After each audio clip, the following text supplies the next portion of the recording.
நாளிலே நாம் ஈஸ்டர் ஆராதனை தேவ செய்தியை நாம் தியானிப்போம்.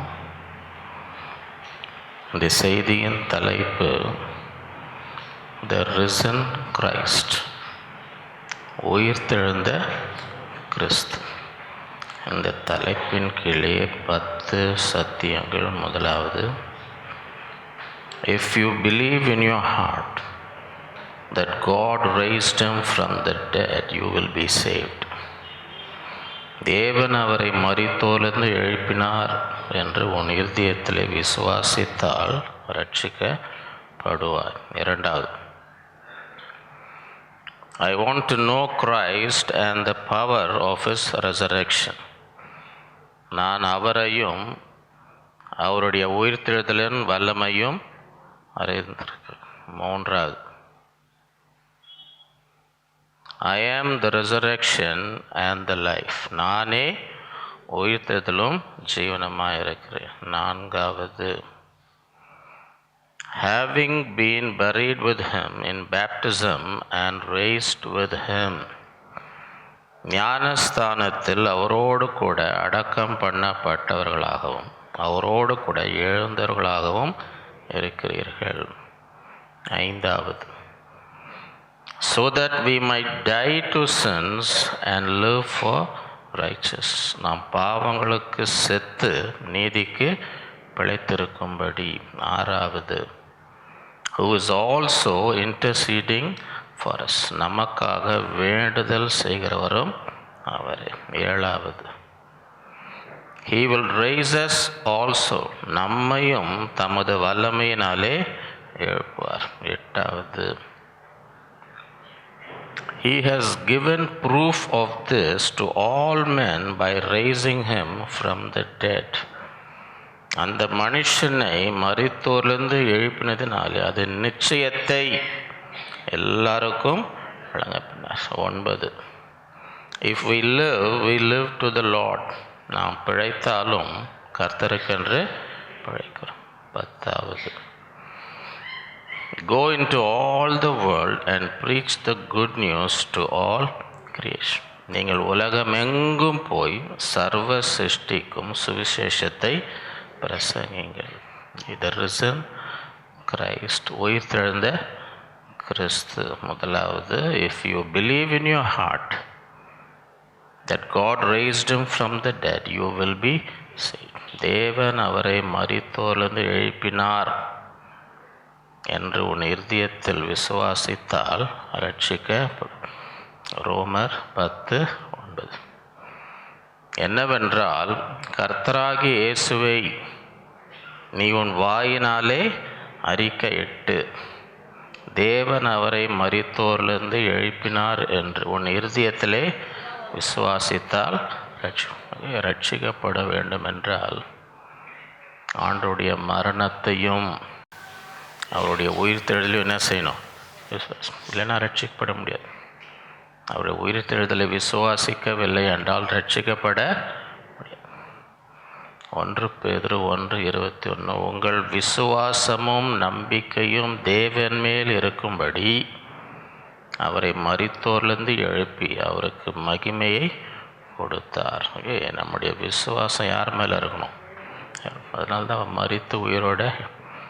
1 பேதுரு 1:4-5, அவர் இயேசு கிறிஸ்து மரித்தோரிலிருந்து எழுந்ததினாலே அழியாததும் மாசற்றதும் வாடாததும் ஆகிய சுதந்திரத்திற்கு ஏதுவாக ஜீவனுள்ள நம்பிக்கை உண்டாகும்படி தமது மிகுந்த இரக்கத்தின்படியே நம்மை மறுபடியும் கடைசி காலத்தில் வெளிப்பட்டு ஆயத்தப்பட்டிருக்கிற ரட்சிப்புக்கு ஏதுவாக விசுவாசத்தை கொண்டு தேவனுடைய பலத்தினாலே காக்கப்பட்டிருக்கிற உங்களுக்கு அந்த சுதந்திரம் பரலோகத்தில் வைக்கப்படும்.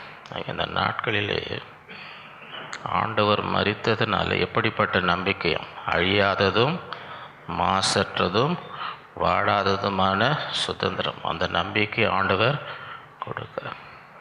எபேசியர் 2:5-7. அக்கிரமங்களில் மரித்தவர்களாய் இருந்த நம்மை கிறிஸ்துவுடனே கூட உயிர்ப்பித்தார்.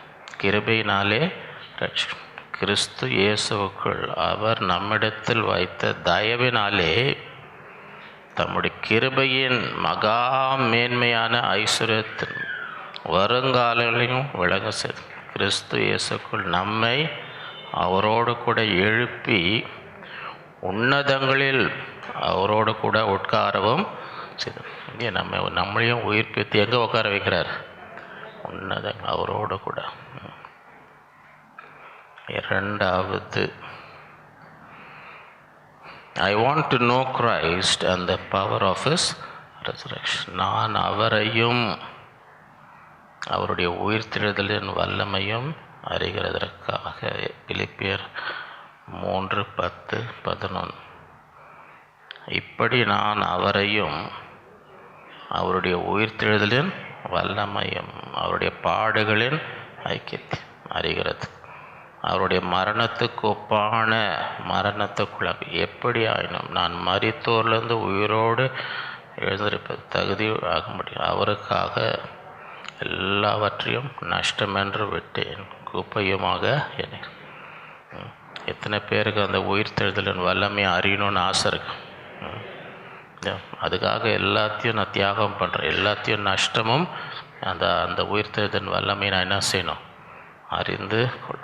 எபேசியர் 1:17-19. நம்முடைய கர்த்தராக இயேசு கிறிஸ்துவின் தேவனும் மகிமையும் பிதாவானவர் தம்மை நீங்கள் அறிந்து கொள்வதற்கான ஞானத்தையும் தெளிவையும் அளிக்கிற ஆவியை உங்களுக்கு தந்திரள வேண்டும் என்று தாம் நம்மை அழைத்ததினாலே நமக்கு உண்டாயிருக்கிற நம்பிக்கை இன்னதென்றும் பரிசுத்தவான்களிடத்தில் நமக்கு உண்டாயிருக்கிற சுதந்திரத்துடைய மகிமையின் ஐஸ்வர்யம் தாம் கிறிஸ்துவை மரித்தோரிலிருந்து எழுப்பி அவரிடத்தில் நடப்பித்த தமது பலத்த சத்துவத்தின் வல்லமையின்படியே விசுவாசிகளாகிய நம்மிடத்திலே காண்பிக்கும் தம்முடைய வல்லமையின் மகா மேன்மையான மகத்துவம் இன்னதென்றும் நீங்கள் அறியும்படிக்கு அவர் உங்களுக்கு பிரகாசமுள்ள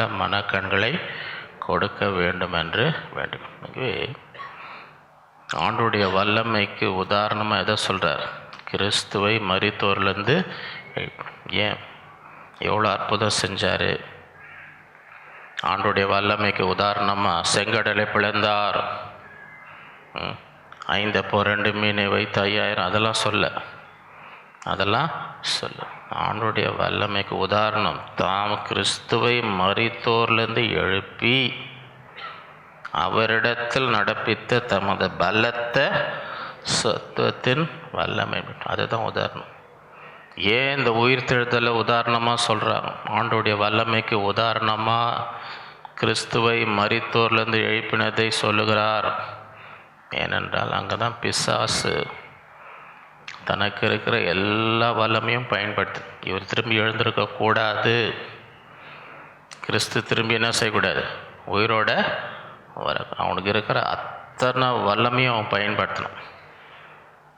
பிசாசுக்கு எவ்வளோ வல்லமாக இருக்குன்னு தெரியும்னா இங்கே தான் பார்க்கணும். இங்கே தான் அவனுக்கு இருக்கிற அத்தனை வல்லமையும் பயன்படுத்தி இவர் மீண்டும் என்ன செய்யக்கூடாது, வரக்கூடாது. அப்படியே போனது. அப்போ மீண்டும் உயிரோடு வரும்பொழுது ஆண்டவர் தம்முடைய வல்லமை எவ்வளோ பெரிதென்று பிசாசு தன்னால் முடிஞ்ச அத்தனை பண்ணாலும் ஒன்றும் பண்ண முடியும். அதுதான் உயிர்த்தெழுதல். உயிர்த்தெழுதல் வல்லமைன்னா என்ன? பிசாசுடைய எல்லா வல்லமையும் மேற்கொண்ட வல்லமை. பிசாசு தன்னால் முடிந்தது அத்தனையும் செய்தாலும் அவனால் ஒன்றும் பண்ண, அதுதான் உயிர்த்தெழுதல். ஆகவே அவர் எதுக்காக ஜெபம் பண்ணுறார்? எதுக்காக பிரகாசமான மனக்கண்கள்? எதை அறிந்து கொள்ளும்படினா இந்த வல்லமை தாம் கிறிஸ்துவை மரித்தோர்ந்து எழுப்பி அவரிடத்தில் நடப்பித்த தமது பலத்த சத்துவத்தின் வல்லமையின்படியே.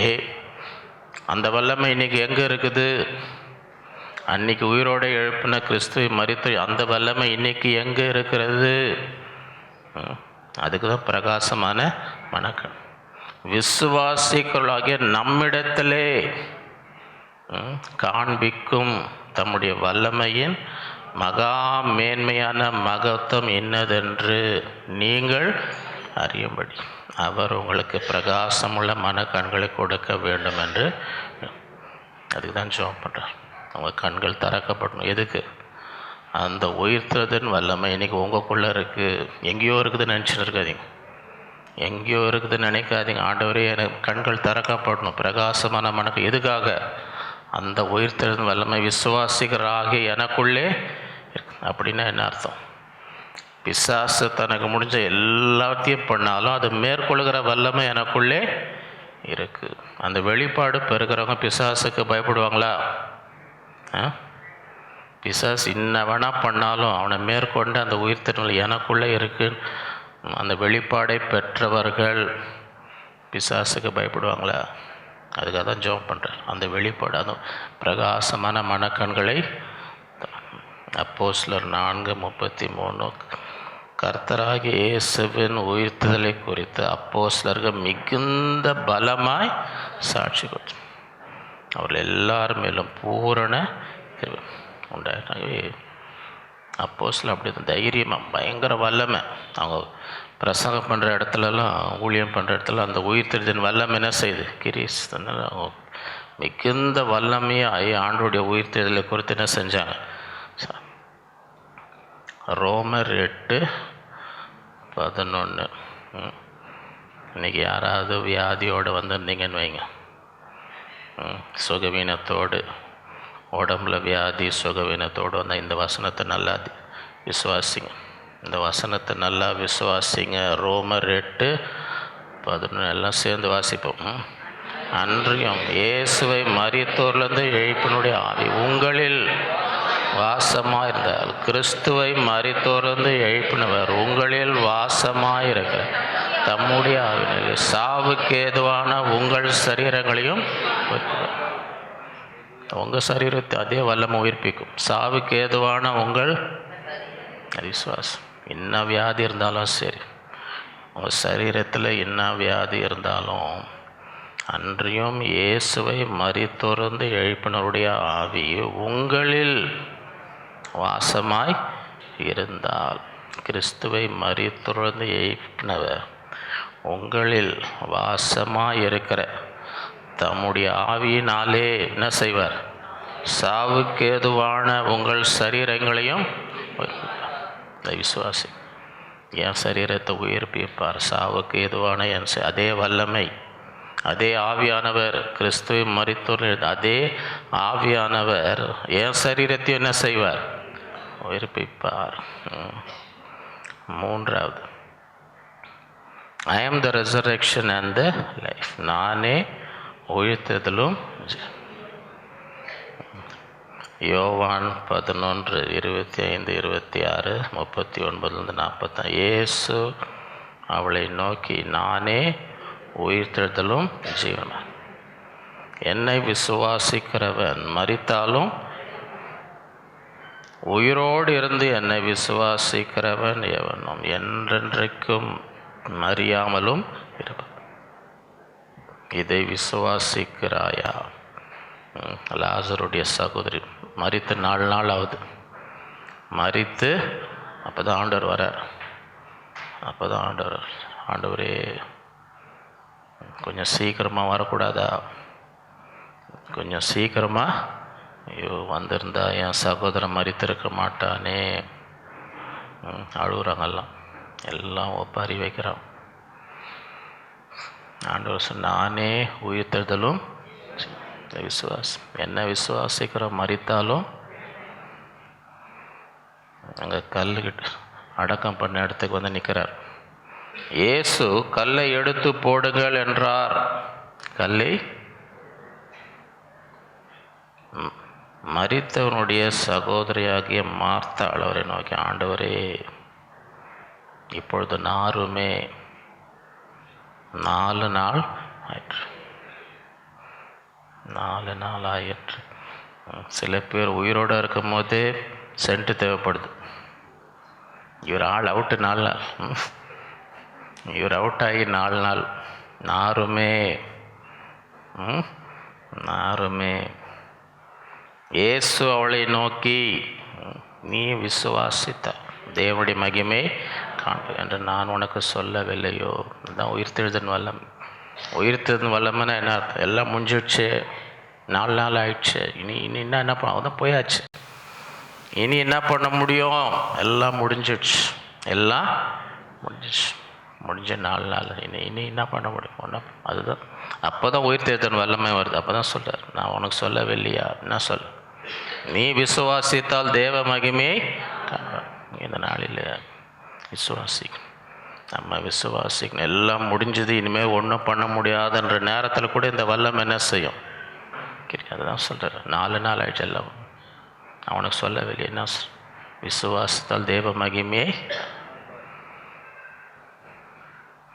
அப்பொழுது மரித்தவன் வைக்கப்பட்ட இடத்தில் அந்த கல்லை எடுத்து போட்டார்கள். இயேசு தம்முடைய கண்களை ஏறெடுத்து, இந்த ஜெபத்தை நல்லா கற்றுக்கோங்க. இதுதான் விசுவாச ஜெபம். இது பேர் தான் விசுவாச. லாசர் ஒன்றும் உள்ளே தான் இருக்கிறான். லாசர் ஒன்றும் வெளியே வரல. செத்து 4 நாளில் ஒன்றும் உள்ளே தான் இருக்கிறான். உள்ளே இருக்கும் போது வெளியிலேருந்து ஜெபம் பண்ணுறார். வெளியிலேருந்து இதான் விசுவாச ஜெபம்னா கற்றுக்கோங்க. ஆண்டவர் எப்படி பண்ணார், என்ன ஜெபம் பண்ணுறார்? இயேசு தம்முடைய கண்களை ஏறெடுத்து. அதனால சில பேர் கண்ணை திறந்து ஜெபம் பண்ண தப்பாக நினச்சிக்காதீங்க. அதுவும் பைபிளில் இருக்குது. அதுவும் நான் ஐயா கண்ணை திறந்தனே ஜெபம் பண்ணான்னு பார்க்காதீங்க. எல்லாம் பைபிளில் இருக்குது. எல்லாம் பைபிளில் இருக்குது. கண்ணை திறந்து ஜெபம் பண்ணும்போது யார் ஜெபம் பண்ணின்னு இருக்கா, கதை பேசின்னு இருக்கான்னு பார்க்க முடியும். ஜெபம் பண்ணின்னு மீதி பேர்லாம் ஒழுங்காக ஜெபம் பண்ணுறாங்களான்னு அப்போ தான் பார்க்க முடியும். இயேசு கண்களை என்ன ஜெபம், நல்லா கவனிங்க. லாசர் ஒன்றும் உள்ளே தான் இருக்கிற, ஒன்றும் உயிரோடு எழும்பல. பிதாவே, நீர் எனக்கு செவி கொடுத்தபடினாலுமே விசுவாசம். பைபிளில் விசுவாசம் என்ன? நம்பப்படுவதில் உறுதியும் காணப்படாதவளின் நிச்சயம். கண்ணால் பார்க்கல, உயிரோடு வந்து பார்க்க, ஆனால் உள்ள நிச்சயம் இருக்குது. அவர் நம்புறதை குறித்த உறுதி இருக்கார். அவர் விசுவாசிக்கிறத குறித்த நிச்சயம். அதனால தான் சொல்கிறார், பிதாவே நீர் எனக்கு செவி கொடுத்தபடினாலுமே நீர் எப்பொழுதும் எனக்கு செவி கொடுக்கிறீர் என்ற நான். ஆண்டவர் இந்த உலகத்தில் வாழும்போது எப்பவுமே ஒரு ஜெபத்துக்கு பதில் கிடைக்கும். தான் விசுவாசம். ஆனாலும் நீர் என்னை அனுப்பினதை சூழ்ந்து நிற்கும் இந்த சந்தேக பேரொழிக்கு நின்று வேடிக்கை பார்த்துன்னு இருக்கு. இவங்களுக்காக தான் இந்த ஜெபம் கூட இல்லாட்டி இது கூட பண்ணியிருக்க மாட்டேன். இந்த ஜெபம் கூட நான் என்ன செஞ்சுருக்க மாட்டேன். ஆனாலும் நீர் என்னை அனுப்பினதை சூழ்ந்து நிற்கும் ஜனங்கள் விசுவாசிக்கும்படி அவர்கள் நிமித்தம் இதை இல்லைன்னா இதை கூட நான் என்ன செஞ்சுருக்க மாட்டேன். ஏன்னா எப்போவுமே எனக்கு செவி கொடுக்குறீர், என் ஜெபத்தை கேட்டீர். ஏற்கனவே உள்ளே இருக்கும்போது என் ஜெபத்தை கேட்டீர். ஆனால் எல்லாம் இவங்களாம் நம்பும்படி. இவைகளை சொன்ன பின்பு லாசருவே வெளியே வா, உரத்த சத்தமாய். அப்பொழுது மரித்தவன் வெளியே வந்தான்.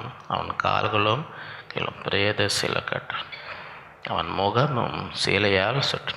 இயேசு அவர்களை நோக்கி, இவனை கட்டவிழ்த்து விட்டு விடுங்கள். எல்லாம் முடிஞ்சதுன்றது. அப்போ தான் உயிர்த்தெழுதல் வல்லமை. இனி ஒன்றும் பண்ண முடியாது. அந்த நேரத்தில் கூட எந்த வல்லமை வேலை செய்யும்? உயிர்த்தெழுதல். எபிரேயர் 11:17-19 மேலும் விசுவாசத்தினாலே ஆபிரகாம் தான் சோதிக்கப்பட்ட போது ஈசாக்கை பலியாக,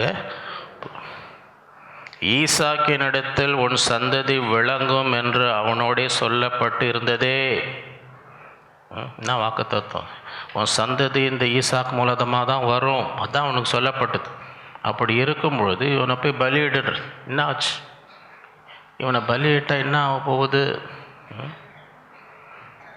இப்படிப்பட்ட வாக்கு தத்தங்களை பெற்றவன் மரித்தோரில் இருந்து எழுப்ப தேவன் வல்லவராய் இருக்கிறார் என்று எண்ணி எப்படி பலி செலுத்துறாரோ, விசுவாசத்தினாலே ஆபிரகாம் பலியிடுற. என்ன விசுவாசம்? நான் இவனை பலியிட்டாலும் ஆண்டவர் மரித்தோரில் அவனை என்ன செய்வார்? எழுப்பார். ஏன்னா இவனை குறித்து வாக்கு தத்துவம் எனக்கு கொடுத்து, இவன் தான் உன் சந்ததி, இவன் மூலமாக தான் உன் சந்ததி வரும்னு எனக்கு ஆண்டவர் வாக்கு கொடுத்துருக்கிறார். அதனால்தான் வசனம், விசுவாசத்தினாலே ஆபிரகாம் தாம் சோதிக்கப்பட்ட போது ஈசாக்கை பலியாக. எல்லாம் விசுவாசம். விசுவாசம் இல்லைன்னா ரொம்ப கஷ்டம். விசுவாசம் இல்லைன்னா அந்த விசுவாசத்தில் பலியிடுறார். ஏன்? இப்படிப்பட்ட வாக்கு தத்தங்களை பெற்றவன் மரித்தோரில் இருந்து எழுப்ப தேவன் வல்லவராக இருக்கு என்று எண்ணி தனக்கு ஒரே பேரானவனை பலியாக மரித்தோரிலிருந்து அவனை பாவனையாக திரும்பவும் பெற்றுக்கணும். அவனை பலி கொடுத்தோம், திருப்பி அவனை சரி அவனுக்கு எல்லாம் போயிடுச்சு, என் மகன் போயிட்டான்ற நேரத்தில் இல்லை அவன் போல திரும்ப விசுவாசத்தினால என்ன செய்கிறான், திரும்ப.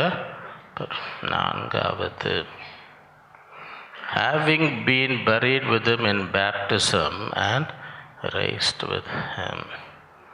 ஞானஸ்தானத்திலே அவரோடு கூட அடக்கம் பண்ணப்பட்டவர்களாகவும் அவரோடு கூட எழுந்தவர்களாகவும்.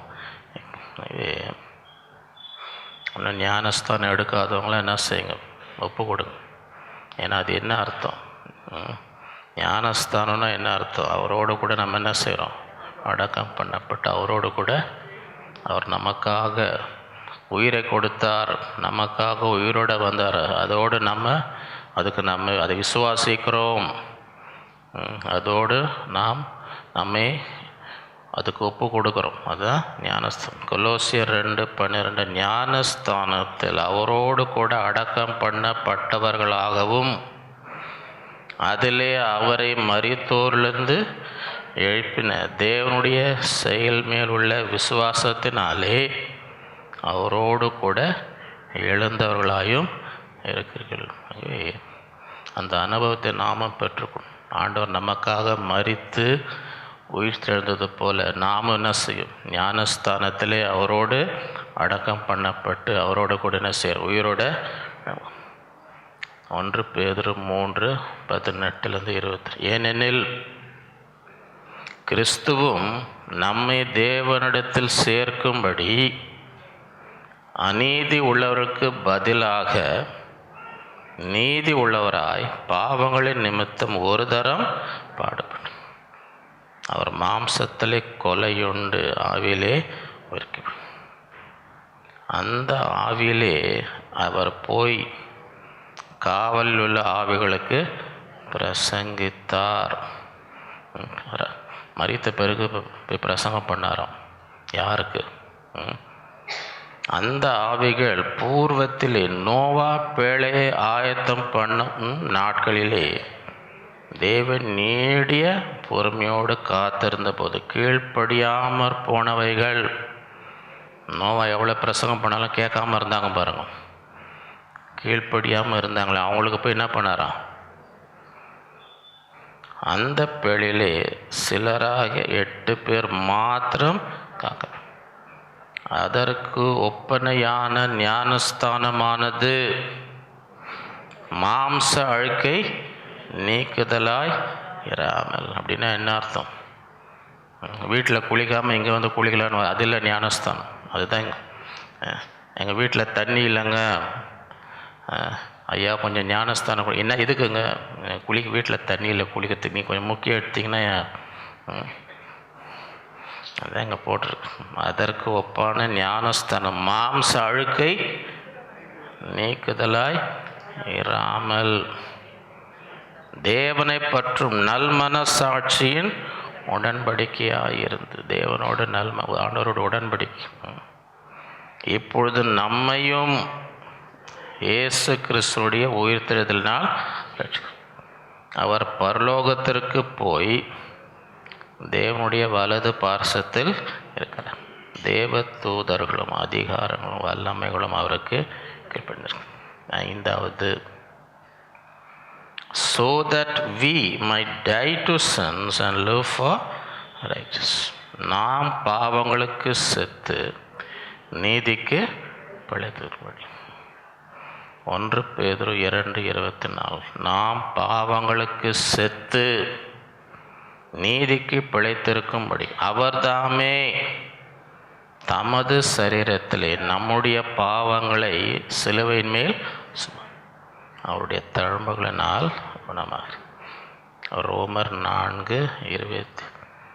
அவர் நம்முடைய பாவங்களுக்காக ஒப்பு கொடுக்கப்பட்டும் நாம் நீதிமான்களாக்கப்படுவதற்காக எழுப்பப்பட்டும் இருந்தார். ஐயோ, நமக்காக தான், நம்முடைய பாவங்களுக்காக தான் அவர் மரணம் அடைந்து நாம் நீதிமான்களாகும்படி தான் மீண்டும் உயிரோடு வந்தார். ரோமர் 6:3-13. கிறிஸ்து இயேசுவுக்குள்ளாக ஞானஸ்தானம் பெற்ற நாம் அனைவரும் அவருடைய மரணத்திற்குள்ளாக ஞானஸ்தானம் பெற்றதை அறியாமல் இருக்கிறீர்களா? எதுக்கு ஞானஸ்தானம் எடுக்கிறோம்? அவருடைய மரணத்துக்குள்ளாக நாமும். மேலும் பிதாவின் மகிமையினாலே கிறிஸ்து மரித்தோரிலிருந்து எழுப்பப்பட்டது போல நாமும் புதிதான ஜீவன் உள்ளவர்களாய் நடந்து கொள்ளும்படிக்கு அவருடைய மரணத்துக்குள்ளாக்கும் ஞானஸ்தானத்தினாலே கிறிஸ்துவுடனே கூட அடக்கம் பண்ணப்பட்டோம். ஆதலால் அவருடைய மரணத்தின் சாயலில் நாம் இணைக்கப்பட்டவர்களானால் அவர் உயிர்த்தெழுதின் சாயலுக்கும் இணைக்கப்பட்டிருப்போம். அவரோடு மரித்து நாம் இனி பாவத்திற்கு ஊழியம் செய்யாதபடிக்கு பாவ சரீரம் ஒழிந்து போகும் பொருட்டாக நம்முடைய பழைய மனுஷன் அவரோடு கூட சிலுவிலே அறையப்பட்டதென்று அறிந்திருக்கிறோம். ஞானஸ்தானத்தில் நம்ம பழைய மனுஷன், பழைய சுவாபங்கள் அதெல்லாம் சிலுவில் என்ன செய்து அறையப்படும்.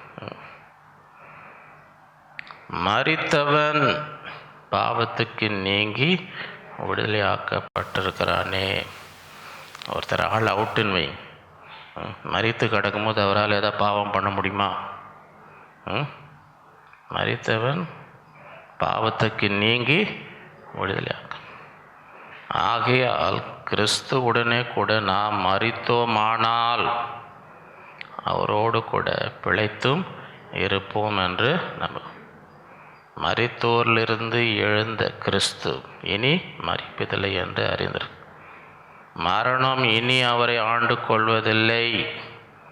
அவர் மரித்தது பாவத்துக்கென்று ஒரே தரம் மரித்தார். அவர் பிழைத்திருக்க தேவனுக்கென்று. அப்படியே நீங்களும் நம்ம பார்த்தோம், நீங்களும் பாவத்திற்கு மரித்தவர்களாகவும் நம்முடைய கர்த்தராகிய இயேசு கிறிஸ்துவுக்குள் தேவனுக்கென்று பிழைக்கிறவர்களாகவும் எண்ணிக்கொள்ளுங்கள். நான் எண்ணும், நான் பாவத்துக்கு ஏற்கனவே மரித்து போனேன், நான் ஆண்டவருக்காக தான் இப்போ வாழ்கிறேன். இப்போ நான் வாழ்கிறது யாருக்காக? ஆகையால் நீங்கள் சரீர இச்சைகளின்படி பாவத்திற்கு கீழ்ப்படியத்தக்கதாக சாவுக்கு ஏதுவான உங்கள் சரீரத்தில் பாவம் ஆளாதிருப்பதாக. நீங்கள் உங்கள் அவயங்களை அநீதியின் ஆயுதங்களாக பாவத்திற்கு ஒப்பு கூடாது. உங்களை மரித்தோரிலிருந்து பிழைத்திருக்கிறவர்களாக தேவனுக்கு ஒப்பு கொடுத்து உங்கள் அவயங்களை நீதிக்குரிய ஆயுதங்களாக தேவனுக்கு ஒப்பு கொடுங்க. இங்கே நாம் என்ன செய்யணும்? பாவத்துக்கு மரித்து நீதிக்காக பிழைக்கணும். ரோமர் 7:4-6. அப்படி போல என் சகோதரரே, நீங்கள் மரித்தோரிலிருந்து எழுந்த கிறிஸ்து என்னும் வேறொருவர்களாகி தேவனுக்கென்று கனி கொடுக்கும்படி கிறிஸ்துவின் சரீரத்தினாலே நியாயப்பிரமாணத்துக்கு மரித்தவர்களானீர்கள். நாம் மாம்சத்திற்கு உட்பட்டிருந்த காலத்தில் நியாயப்பிரமாணத்தினாலே தோன்றிய பாவ இச்சைகள் மரணத்துக்கு ஏதுவான கனிகளை கொடுக்கத்தக்கதாக நம்முடைய அவயங்களிலே பலன் செய். இப்பொழுதோ நாம் பழமையான எழுத்தின்படி அல்ல, புதுமையான ஆவியின்படி ஊழியம் செய்யத்தக்கதாக நம்மை கட்டியிருந்த நியாய பிரமாணத்துக்கு நாம் மரித்தவர்களாகி அதிலிருந்து விடுதலையாக்கப்பட்டிருக்கிறோம். எனவே ஆண்டவர் மரித்து உயிர்த்தெழுந்தது போல நாமும் பாவத்துக்கு மரித்து நீதிக்கு என்ன செய்யணும்? 6வது, who is also interceding for us. நமக்காக வேண்டுதல் செய்கிறவரும் அவரே. ஆண்டவர் உயிர்த்தெழுந்த பிறகு என்னங்க செய்கிறாரு? ஆண்டவர் ரிட்டையர் ஆகிட்டாரா? ஆண்டவர் ரிட்டையர் ஆகி உக்காந்து டிவி பார்த்துன்னு இருக்கிறாரா? பேப்பர் வாசித்துன்னு இருக்கிறாரா? உயிர்த்தெழுந்த பிறகு மேலே பிதாவினிடத்து சென்று என்ன செய்து கொண்டிருக்கிறார்? ரோமர் 8:34. ஆக்கினைக்குள்ளாக தீர்க்கிறவன் யார்? கிறிஸ்துவே மரித்தவர், அவரே எழுந்தும் இருக்கிறார், அவரே தேவனுடைய வலது பாரசத்திலும் இருக்கிறவர், நமக்காக வேண்டுதல் செய்கிறவரும் அவரே. அதை மறக்கவே கூடாது. ஆணுடைய வலது பாரசத்தில் நமக்காக வேண்டுதல் செய்ய ஒருவர் இருக்கிறார். யார்? உயிர்த்தெழுந்த கிறிஸ்து அங்கே இருக்கிறார். சில பேர் ஐயா ஜெபம் பண்ணுங்க, அம்மா ஜெபம் பண்ணுங்க. எல்லாரும் மனுஷர். நீங்கள் ஜெபம் பண்ணாலும் ஆண்டவர் கேட்பார், போதகர் ஜெபம் பண்ணாலும் ஆண்டவர். எல்லாரும் ஆண்டோடைய பிள்ளைங்க தான். எல்லாத்தோட மேலே உயர்ந்த இடத்துல நமக்காக வேண்டுதல் செய்கிறவர் யார்? உயிர்த்தெழுந்த கிறிஸ்து. அங்கே மரித்து உயிர்த்தெழுந்து வலது நமக்காக என்ன செய்கிறார்? ஒவ்வொரு நாளும் பார்த்துனே இருக்கிறோம். எபிரேயர் 7:20. மேலும் தமது மூலமாய் தேவனிடத்தில் செய்கிறவர்களுக்காக வேண்டுதல் செய்யும்படி அவர் எப்பொழுதும் உயிரோடு இருக்கிறாகியால் அவர்களை முற்றுமுடிய ரட்சிக்க வல்லவராக. முற்றுமுடிய எவ்வளோ மோசமான நிலைமை இருந்தால் கூட அவரால் என்ன செய்ய முடியும்? ரட்சி. ஏன்னா அவர் வேண்டுதல் செய்கிறார். அவங்களுக்காக என்ன செய்ய வேண்டுதல் செய்கிறார். எவ்வளோ எல்லாரும் கைவிட்டால் கூட ஆண்டவரால் அந்த இப்படிப்பட்டவர்கள் கூட என்ன செய்ய முடியும்? ரட்சிக்க முடியும். ஏன்னா நமக்காக வேண்டுதல் செய்து கொண்டு இருக்கிறார். அதுக்கு நன்றி சொல்லணும். ஆண்டவரே நிறைய எனக்காக வேண்டுதல் செய்கிறபடியால் நமக்கு நன்றி ஸ்தோத்திரிக்கிறேன். 7வது, he will raise us also. நம்மையும் தமது வல்லமையாலே 1 கொரிந்தியர் 6:10.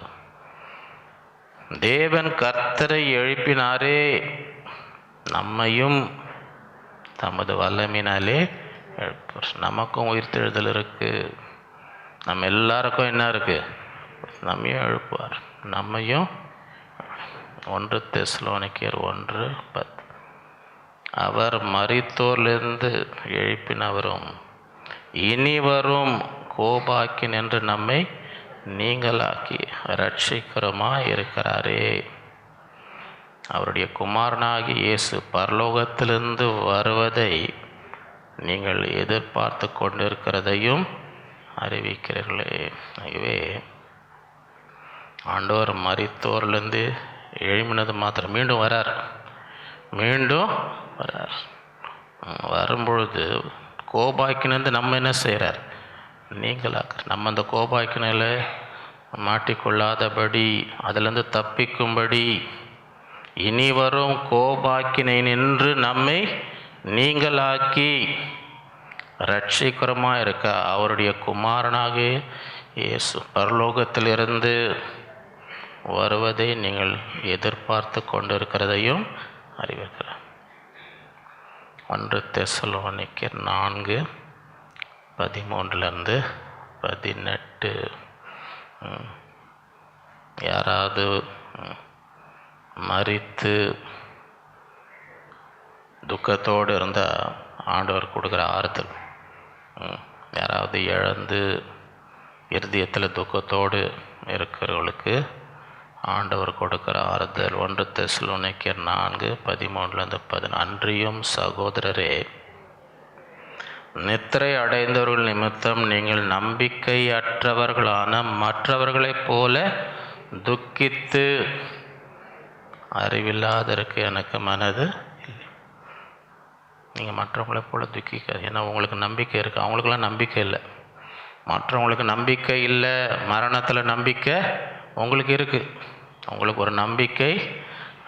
நம்பிக்கை இல்லாத மற்றவங்களை போல் நீங்கள் என்ன செய்யாதீங்க. இயேசுவானவர் மரித்து பின்பு எழுந்திருக்கிறார் என்று விசுவாசிக்கிறோமே. அப்படியே இயேசுவுக்குள் நித்திரை அடைந்தவர்களையும் தேவன் அவரோடு கூட கொண்டு வருவார். கர்த்தருடைய வார்த்தை முன்னிட்டு நாங்கள் உங்களுக்கு சொல்லுகிறதாவது, கர்த்தருடைய வருகை மட்டும் உயிரோடு இருக்கும் நாம் நித்திரை அடைந்தவர்களுக்கு முந்திக் கொள்வது இல்லை. ஏனெனில் கர்த்தர் தாமே ஆரவாரத்தோடும் பிரதான தூதனுடைய சத்தத்தோடும் தேவ எக்காலத்தோடும் வானத்திலிருந்து இறங்கும். அப்பொழுது கிறிஸ்துவுக்குள் மரித்தவர்கள் முதலாவது என்ன செய்வாங்க? எழுந்திருப்பார்கள். பின்பு உயிரோடு இருக்கும் நாமும் கர்த்தருக்கு எதிர்கொண்டு போக மேகங்களின் மேல் அவர்களோடு கூட ஆகாயத்தில் எடுத்துக்கொள்ளப்பட்டு இவ்விதமாக எப்பொழுதும் கர்த்தருடனே கூட எப்பவுமே ஒன்றா தான் இருக்கப்போ, எப்பவுமே ஒன்றா தான். ஆகவே மரணம் ஒரு தற்காலிகமான பிரிவு தான். அவங்க மரித்து கிறிஸ்துவுக்குள் மரித்தாங்கன்னா ஆண்டவர் வரும்போது அவங்களும் வருவாங்க, நாமும் போய் ஒன்றா சேர்ந்துட்டு எப்பவுமே நித்தியமாக ஒன்றா தான் இருக்க போகிறோம். நித்தியமாக ஒன்றா தான் இருக்க போகிறோம். அப்படிங்களான்னு சில பேர் பயப்படுறாங்க. இவங்களோட என்ன நித்தியத்துலேயும் இருக்கணுமா? இந்த உலகத்திலே என்னால் தாங்க முடியலையே, இந்த உலகத்திலே என்னால்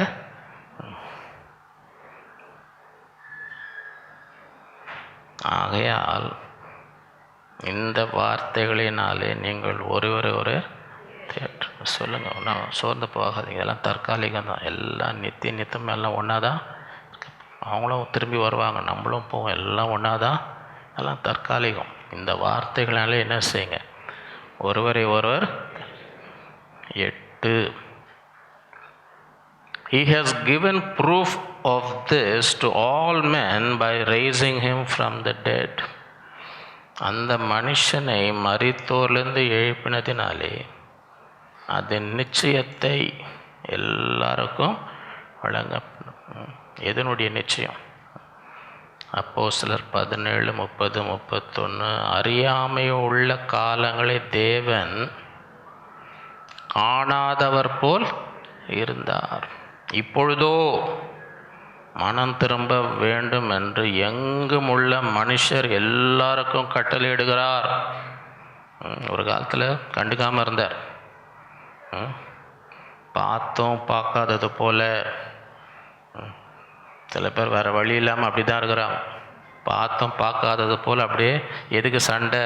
இதை கேட்டால் சண்டை வருமே, பிரச்சனை வருமேன்னு பார்த்தோம் பார்க்காதது போல் இருக்கிறாங்களா இல்லையா? சொல்லும் போது எல்லாம் ஒரு அமைதியாக இருக்கிறாங்க. இப்போ சத்தமே வரமாட்டேன்.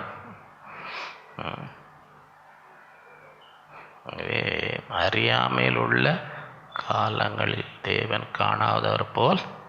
அறியாமல் ஒன்றும் ஜனங்கள் ஒன்றும் தெரியலன்னு கண்டுக்காம விட்டான். இப்பொழுதோ மனம் திரும்ப வேண்டும் என்று எங்கும் உள்ள மனுஷர் எல்லாருக்கும் கட்டளையிடுகிறார். மேலும் ஒரு நாளை வச்சிருக்கிறார்.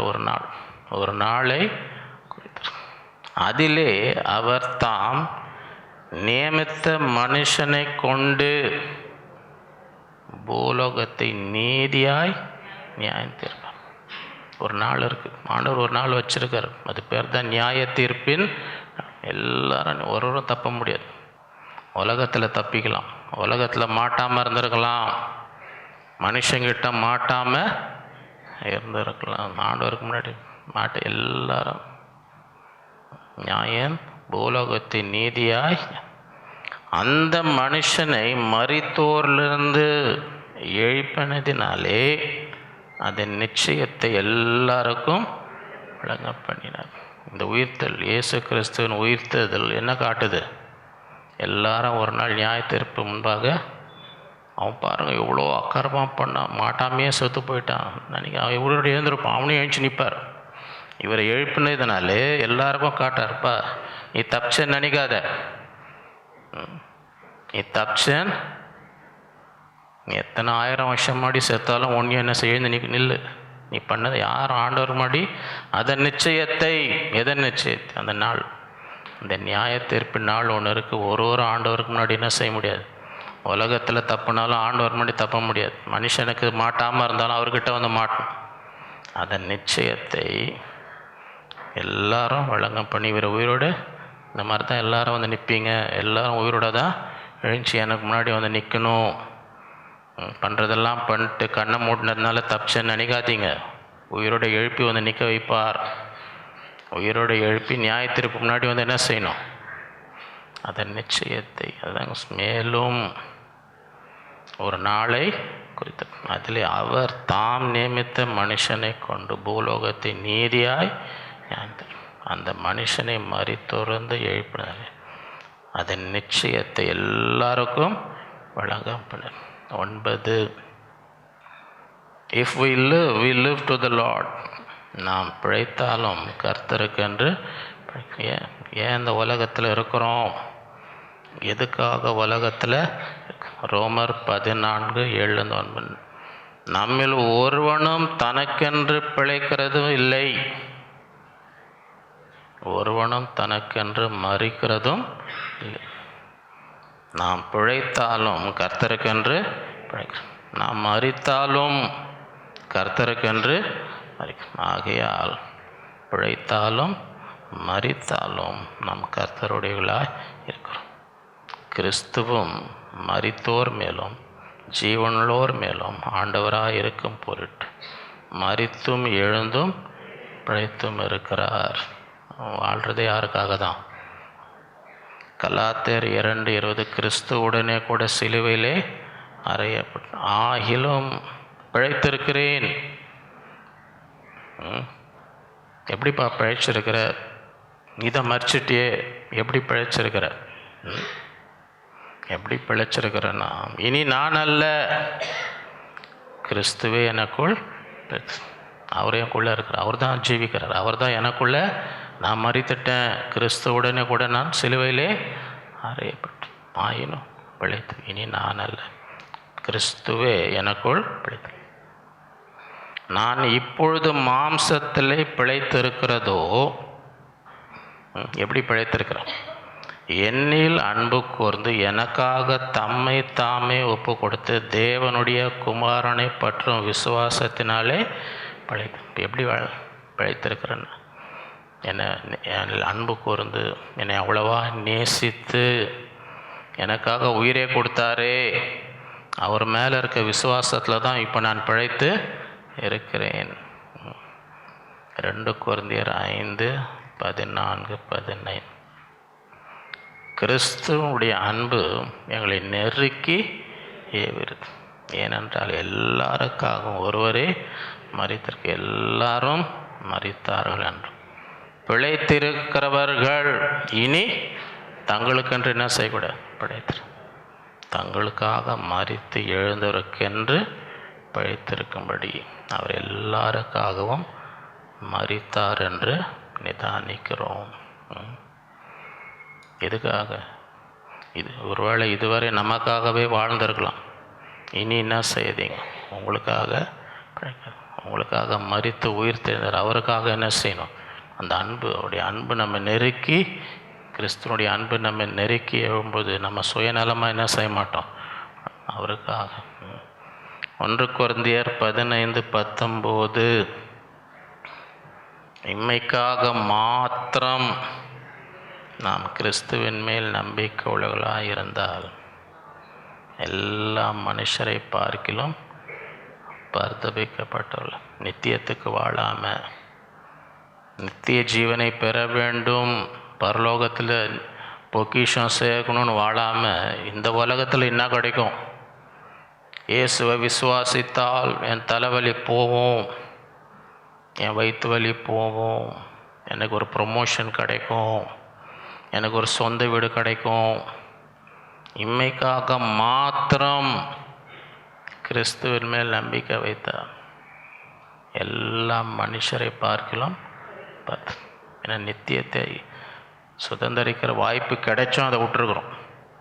நித்தியத்தை சுதந்திரிக்கும் நித்திய ஜீவனை பெற்று பரலோக பொக்கிஷங்களை சேர்த்து வைக்கிற வாய்ப்பு நமக்கு கிடைத்தும் அதை என்ன செய்யும்? விட்டுட்டோம். ஆண்டவருக்காக எதுவுமே செய்யலை. நித்தியத்துக்காக ஒன்றுமே இந்த உலகத்தில் என்ன இதே பார்த்து இருந்தால் எல்லா மனுஷரை பார்க்கலாம் பரிதபிக்கவே. இந்த உலகத்தில் வாழ்கிற நாட்கள் ஆண்டவருக்காக என்ன செய்யணும்? அதுதான் பரலோகத்தில் பொக்கிஷம் வரும். அதுதான் பொக்கிஷம் சேர்த்து ஆண்டவருக்காக கிரியை செய்யணும். நம்ம நோக்கமே ஏன் இந்த உலகத்தில் இருக்கீங்கன்னு கேட்டால், நான் ஆண்டவருக்காக வாழும், ஆண்டவருடைய சித்தத்தை நான் செய்யணும், ஆண்டவருக்கு நான் ஊழியம் செய்யணும், அநேகருக்கு ஆசீர்வாதம், அதுக்காக தான் இந்த உலகத்தில் இருக்கிறேன். அதுதான் நோக்கம். இனி இதுவரை எப்படி வாழ்ந்தீர்களோ இனி பிழைத்தீர்களோ இனி தங்களுக்கென்று தங்களுக்காக அவருக்காக என்ன பிழைக்க வேண்டும். 10வது, go into all the world and preach the good news to all. நீங்கள் உலகம் எங்கும் போய் சர்வ சிருஷ்டிக்கும் சுவிசேஷத்தை பிரசங்கி. மார்க் 16:15. பின்பு அவர் அவர்களை நோக்கி, நீங்கள் உலகமெங்கும் சர்வ சிருஷ்டிக்கும் சுவிசேஷத்தை விசுவாசம் உள்ளவன் ஆகி ஞானஸ்தானம் பெற்றவன் ரட்சிக்கப்படுவான். ஞானஸ்தானம் எடுக்காதவங்க சீக்கிரம் எடுக்கணும், அப்போ தான் ரட்சிக்கப்படும். விசுவாசம் உள்ளவனாகி என்ன செய்யணும்? ஞானஸ்தானம் எடுக்கணும். விசுவாசியாதவனோ ஆக்கினைக்குள்ளாக தெரியும். விசுவாசிக்கிறால் நடக்கும் அடையாளங்கள் ஆவன.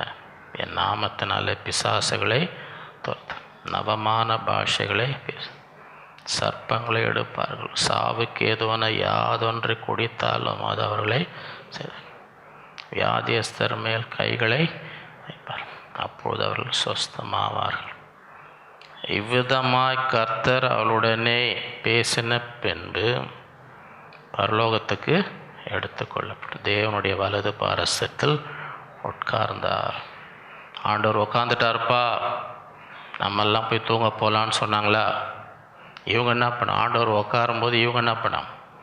அவர்கள் புறப்பட்டு போய் எங்கும் பிரசங்கம் பண்ணி கர்த்தர் அவருடனே கூட கிரியை அவர்களால் நடந்த அடையாளங்களினாலே வசனத்தை உறுதிப்படுத்தினார். மத்தேயு 28:18-20. அப்பொழுது இயேசு சமீபத்தில் வந்து அவர்களை நோக்கி, வானத்திலும் பூமியிலும் சகல அதிகாரமும் எனக்கு கொடுக்கப்படும். ஆகையால் நீங்கள் என்ன பண்ணுங்க? புறப்பட்டு சகல ஜாதிகளையும் பிதா குமாரன் பரிசுத்த ஆவியின் நாமத்தினாலே அவர்களுக்கு ஞானஸ்தானம் கொடுத்து, நான் உங்களுக்கு கட்டளையிட்ட யாவையும் அவர்கள் கை கொள்ளும்படி அவர்களுக்கு உபதேசம் பண்ணு. இதோ உலகத்தின் முடிவு சகல நாட்களும் நான் உங்களுடனே இருக்கிறேன் என்றார். ஆகவே யாரும் உலகத்தில் தனியாக இல்லை, யாரும் உலகத்தில் ஆண்டவர் நான் கூட உலகம் முடிவு புரிந்து நான் என்ன செய்வோம் கூடிய தான் இருக்கேன். அந்த விசுவாசி ஆண்டவர் என்னோடு இருக்கிறார், ஒவ்வொரு நாளும் ஆண்டவர் என்னோடு இருக்கிறார். ஆகவே அந்த விசுவாசத்தோடு நான் போய் எல்லாருக்கும் ஆண்டவரை பற்றி என்ன செய்ய வேண்டும்? சொல்ல வேண்டும். அது ஆண்டவர் எனக்கு கொடுத்த கட்டளை. இந்த நாட்களிலே அப்படிப்பட்ட ஒரு ஆசீர்வாதத்தை கர்த்தர் நமக்கு தருவாராக. த ரிசன் கிரைஸ்ட், உயிர்த்தெழுந்த கிறிஸ்து. முதலாவது, தேவன் அவரை மரித்துளர்ந்து எழுப்பினார் என்று உன் இருதயத்தில் விசுவாசித்தால் அதை விசுவாசி, அவர் மரித்தார், உயிர்த்தார்.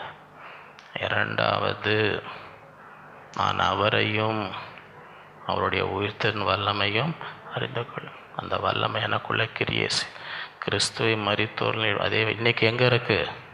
எனக்குள்ள இருக்கு. அதே ஆவியான அவர் சாவுக்கு ஏதுவான என் சரீரத்தை என்ன செய்கிறார்? மூன்றாவது, நானே உயிர்த்தெழுதலும் ஜீவன். மரித்து போய் 4 நாளாவதே நாருமே. நீ விசுவாசித்தால் என்ன செய்? தேவ மகிமையை. 4வது ஞானஸ்தானத்தில் அவரோடு கூட அடக்கம் பண்ணப்பட்டார். அவரோடு கூட எழுதணும். ஞானஸ்தானம் அவனுடைய மரணத்தோடு அவருடைய உயிர்த்தெழுதல் நம்மையும் என்ன செய்கிறோம்? இணைத்து கொள்ளுகிறோம். 5வது நாம் பாவங்களுக்கு செத்து எதுக்கு பிழைக்கணும்? நீதிக்கு பிழைக்கணும். 6வது உயிர்த்தெழுந்த கிறிஸ்து என்ன நமக்காக வேண்டுதல் செய்து தேவனுடைய வலது பாரச நமக்காக என்ன செய்கிறார்? 7வது நம்மையும் தமது வல்லமையினாலே நாம் உயிரோடு இருக்கோம். யாரெல்லாம் கிறிஸ்துவுக்குள் மரித்தாரோ அவங்களும் அவர் வரும்போது என்ன செய்வாங்க? எல்லாம் எழுந்து எப்பொழுதும் ஒன்றாய்தான் இந்த வார்த்தைகளினாலே ஒருவரை ஒருவர். 8வது அந்த மனுஷனை மரித்தோர்லேருந்து எழுப்பினாலே அது நிச்சயத்தை எல்லாருக்கும். என்ன நிச்சயம்? நியாய தீர்ப்பு நாள் ஒன்று இருக்குது. எல்லாரும் ஆண்டவருக்கு முன்னாடி நிற்கணும். அதனுடைய நிச்சயத்தை இவருடைய உயிர்த்தெழுதனாலே வெளிப்படுத்தினார்.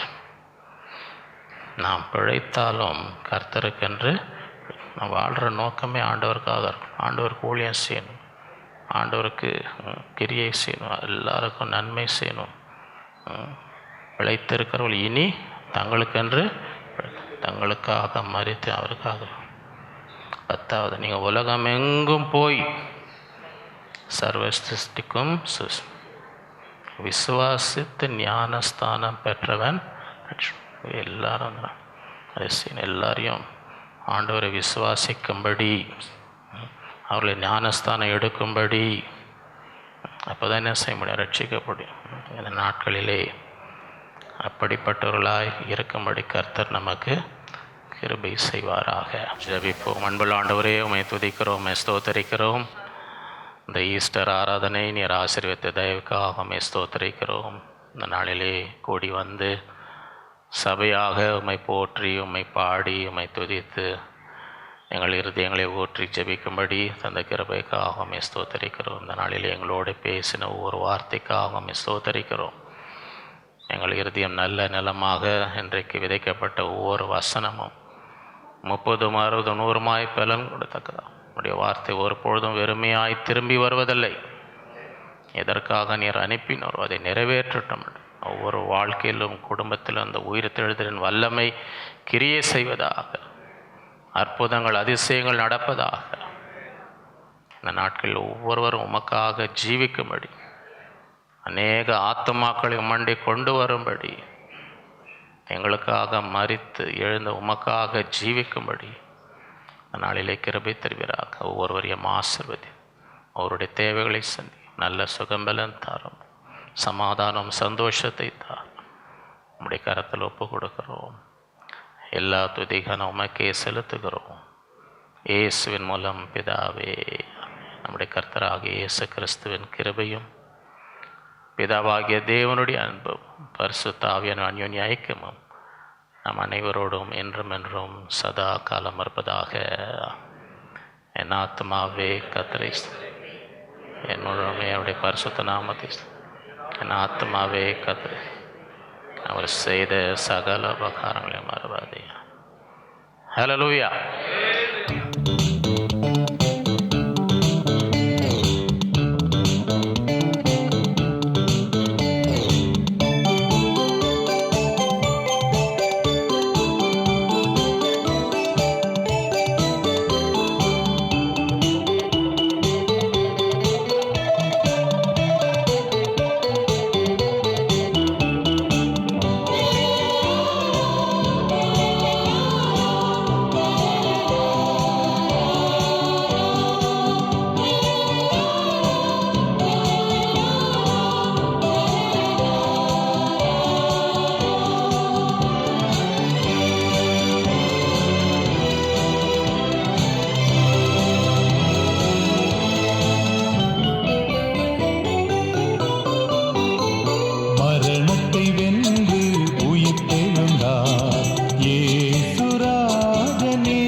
நம்பிக்கை நல்கிடவே